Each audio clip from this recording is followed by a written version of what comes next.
Bonjour.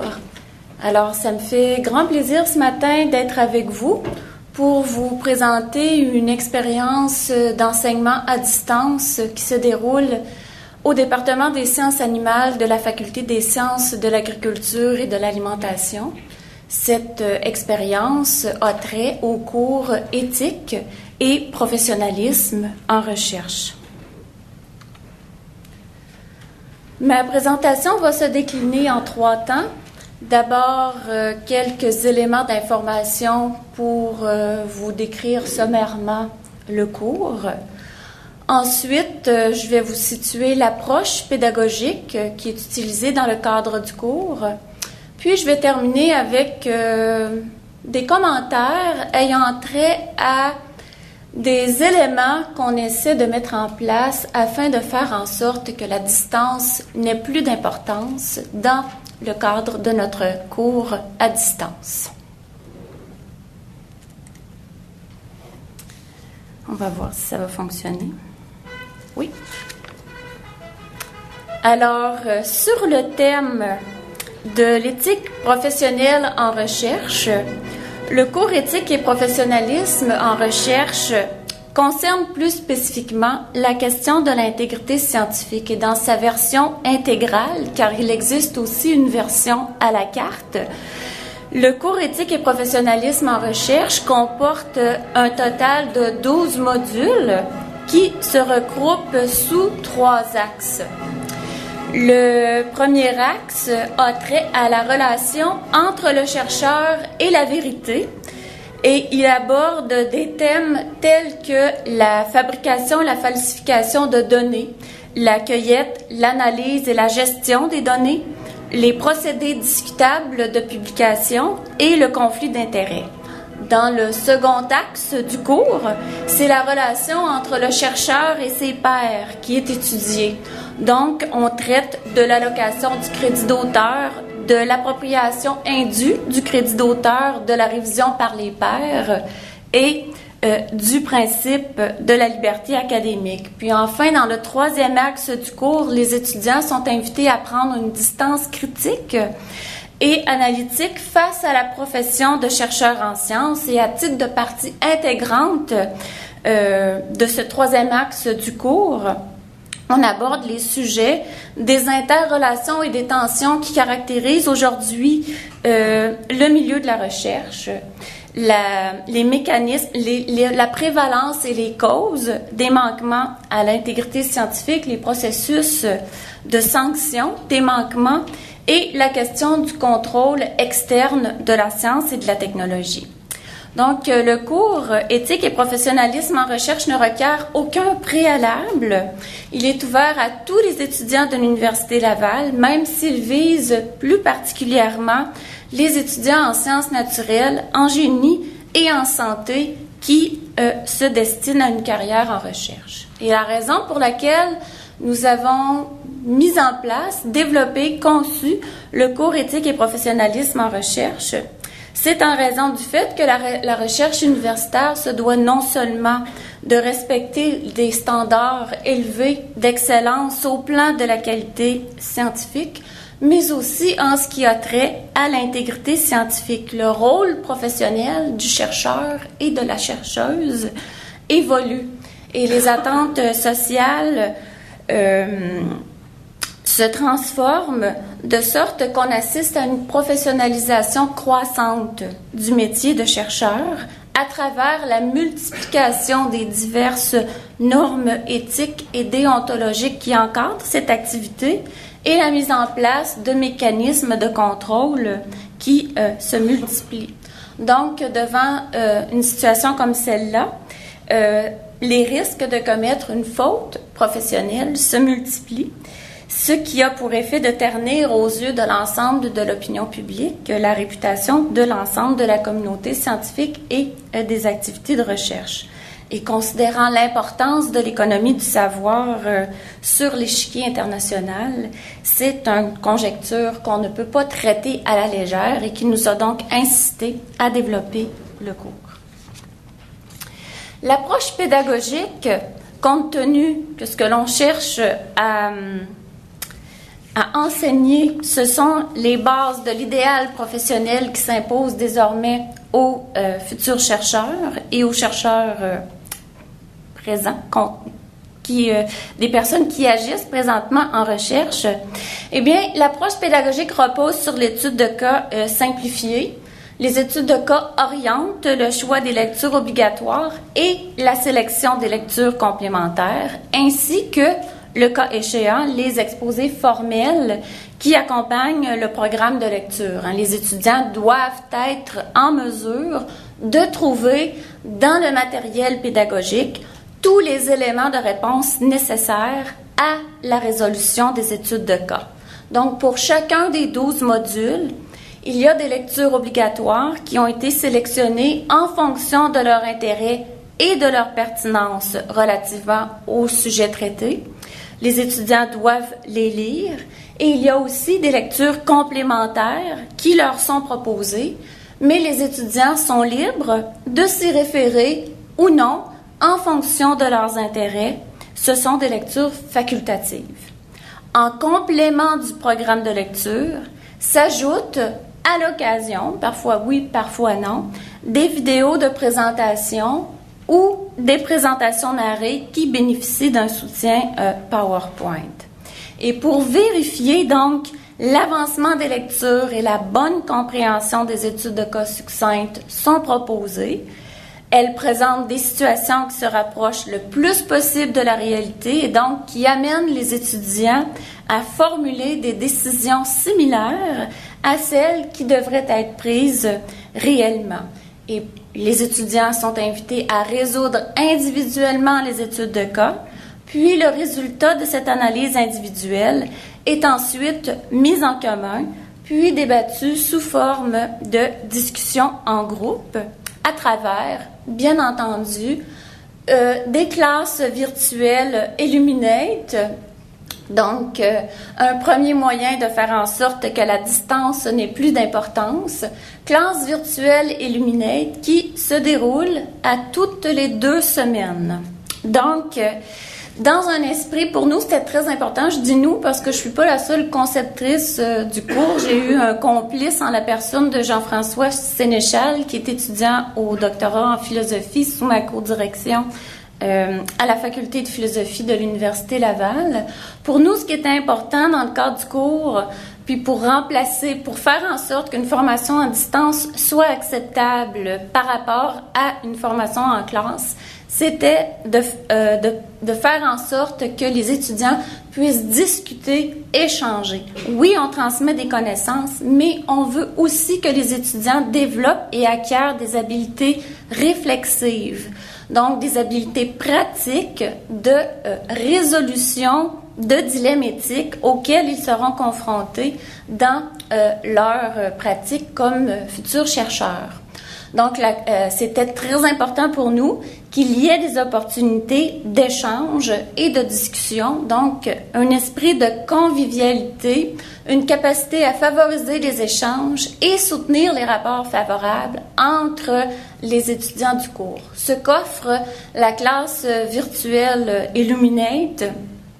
Lors de ces classes virtuelles, les étudiants animent à tour de rôle, sur une base individuelle, les études de cas.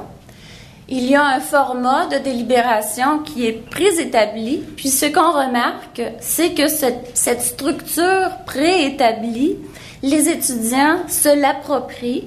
Donc, la force de l'habitude au plan du déroulement du cours et des discussions va favoriser l'expression beaucoup plus libre des idées. Ils se sentent confortables, ils adhèrent au mode de délibération préétabli, ce qui nous permet d'une certaine façon de se rapprocher, mais là je le dis bien avec des guillemets, entre guillemets, d'une certaine communauté de recherche philosophique, donc où on a des individus qui ensemble, par une recherche commune, vont essayer de prendre une position éclairée par rapport à un dilemme éthique. Donc, la classe virtuelle Elluminate, dont je vous présente ici une petite capture d'écran de ce à quoi ça peut ressembler lorsque chacun d'entre nous, professeurs et étudiants, nous sommes assis à notre ordinateur le jeudi matin. Donc, ça ressemble à ça et c'est vraiment très important. Puis, ça a beaucoup permis cet esprit de convivialité qui, pour moi, était essentiel à maintenir et à conserver dans le cadre d'un cours comme celui-là. Également, puisque c'était important de favoriser le rapprochement, donc de rendre les professeurs, la responsable du cours et son complice, Jean-François Sénéchal, beaucoup plus proche des étudiants, comme on le fait en classe, développer un lien de complicité pour favoriser l'expression libre des étudiants, puis aussi une certaine dynamisation, parce que pour nous, le cours en ligne avait une espèce d'esprit un petit peu plate où l'étudiant est renvoyé à son écran d'ordinateur avec beaucoup de lectures à faire. Donc, dans cette perspective-là, nous, ce qu'on a essayé de faire, c'est un petit clin d'œil au troisième art, donc avec une espèce de place au cinéma, où à travers les vidéos de présentation des modules et des programmes de lecture, on met un visage sur un nom par le biais d'une rencontre. Donc, on a tout simplement de très courts vidéos qui brossent un portrait général du module, du contenu, de ce que les étudiants vont trouver dans les lectures, des objectifs. Puis, ces vidéos de présentation sont aussi, à la fin, ce qu'on fait, c'est que, puisqu'on les a tournées avec très souvent les moyens du bord, bien, on inclut des bloopers. Donc, nos ratés dans le tournage de nos vidéos, avec évidemment le petit symbole là, de l'écran qui tourne habituel qu'on voit fréquemment à la télévision et qui annonce les bloopers. Donc ça, c'est très apprécié des étudiants parce que ça enlève, c'est une façon de rapprocher le professeur, les intervenants dans le cadre du cours des étudiants, puis aussi de montrer qu'on prend le cours au sérieux, mais qu'on ne se prend pas au sérieux. Pour nous, c'est très important de garder cet esprit d'accessibilité, puis de discussion. Également, on essaie de faire des versions améliorées de nos diapositives narrées pour les fins des exposés magistraux. Donc, on va les scénariser. On n'utilise pas le système de présentation narrée. On les filme, puis on les scénarise sur le format de la rencontre fortuite qui est un peu arrangé par le gars des vues. C'est-à-dire, on va avoir une ou 2 minutes où il y a une rencontre autour de la machine à café ou dans un bureau. Puis là, c'est « Ah, bonjour, ça va bien? Oui. As-tu entendu parler d'un cas de manquement à l'intégrité scientifique? Ou bien une question de conflit d'intérêt? Ah oui, dis donc, ça tombe bien. Justement, j'ai une présentation sur ce sujet-là dans mon bureau. Veux-tu venir? » Donc, on est toujours un petit peu dans cette formule de la rencontre fortuite un peu arrangée avec le gars des vues, puis qui revient constamment là, dans la scénarisation de nos exposés magistraux formels et qui sert un peu de clin d'œil sympathique aux étudiants qui remarquent la formule qui revient un peu sous différentes. Cette formule arrangée avec le gars des vues qui revient dans les vidéos que l'on utilise. Évidemment, ce qu'on essaie de faire également pour dynamiser les présentations PowerPoint narrées, c'est puis là je vous ai mis une capture d'écran et non pas un petit vidéo, mais c'est de les faire sur le mode du je dirais ce qu'on appelle en anglais le coffee table discussion. Donc, ce n'est pas du tout formel. Le contenu est sérieux, bien entendu, mais elle se déroule beaucoup plus, nos présentations narrées, sur le mode d'une discussion entre 2 ou 3 intervenants.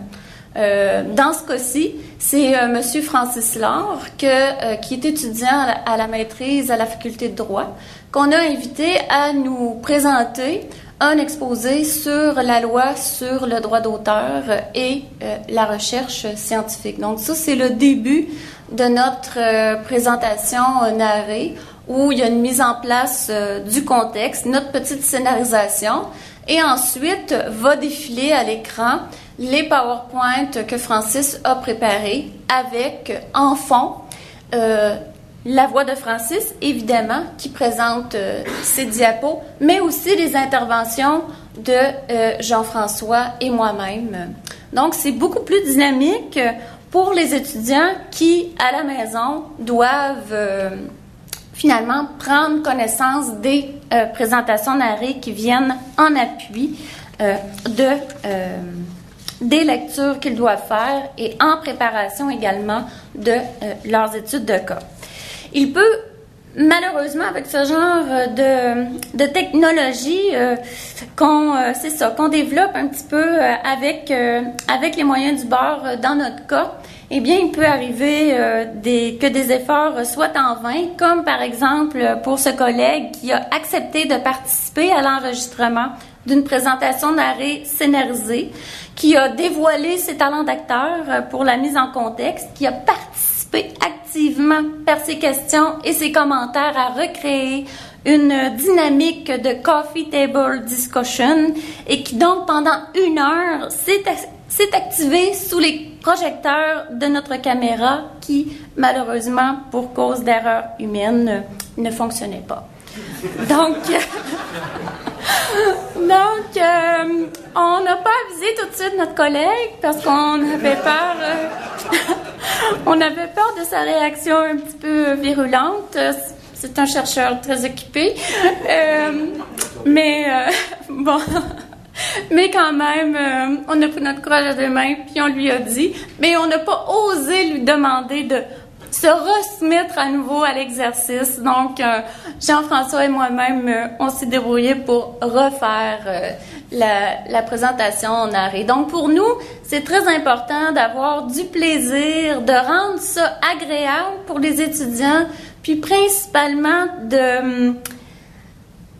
de se rapprocher des étudiants pour permettre en classe virtuelle les échanges, puis permettre de discuter des vraies affaires. Les étudiants sont souvent, ont vu des dilemmes, voient des choses, se posent des questions, puis les professeurs, c'est important pour moi et mon complice Jean-François Sénéchal de donner aux étudiants, de tout de suite donner le ton à quelque chose, une expérience conviviale où les échanges vont être valorisés et tous ces petits moyens qu'on utilise pour faire en sorte que la distance n'a plus d'importance jusqu'à maintenant semblent avoir porté fruit.